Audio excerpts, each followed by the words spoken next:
আজকের দিনটা ছিল আমার ছেলের জন্য খুবই স্পেশাল দিন। সেটা অবশ্যই তোমাদের সাথে বলবো, তোমরা অবশ্যই ভিডিওটা দেখতে থাকো। যাই হোক, হ্যালো এভরিওয়ান, আমি সঙ্গীতা, নদিয়া জেলা থেকে। আমার মিনি ভ্লগে তোমাদের সবাইকে স্বাগত। আর আমাদের সোনা মাম্মাম দেখো ঘুম থেকে কিন্তু উঠে পড়েছে।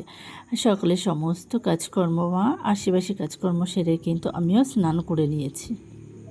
আর সকালে যদি একটু স্নানটা করা যায় না, শরীরটা অনেকটা হালকা লাগে বা মুডটাও বেশ ভালো লাগে। আর এদিকে দেখো স্নান ধান করে কিন্তু আমি চলে এসেছি ঠাকুর। সকাল সকাল যদি পুজোটা দেওয়া হয় না, মনে অনেকটা শান্তি লাগে। আর এদিকে দেখো আমাদের যেহেতু গোপুসোনা আছে 3বার দিতে হয়, এই সকালে দিয়ে দিলাম, আবার দুপুরে রাত্রে সবটাই দিতে হবে। যাই হোক, আর এদিকে কিন্তু আমার পুজো দেওয়া হয়ে গেছে। আর এখন চলে যাব সোজা কিন্তু রান্নাঘরে। আচ্ছা, রান্নাঘরে কি হবে সেটাই তো। আর এইদিকে দেখো আজকে হবে মাংস, এটাই এর জন্যই কিন্তু বলেছিলাম স্পেশাল। আমার ছেলে কিন্তু মাংসটা খুবই ভালোবাসে, এর জন্য দিনটা আজকে খুবই ভালো। আর এদিকে দেখো তোমরা কষা কষা মাংস খেতে কে কে ভালোবাসো। আর আমাদের সোনা মামাকে নিয়ে কিন্তু চলে এসেছিলাম ছাদে। যাই হোক, আর এটা কিন্তু তার পরের দিন আমাদের সোনা মামাম কিন্তু বেড়াতে যাবে। এদিকে আনন্দ আর এদিকে দুঃখ সব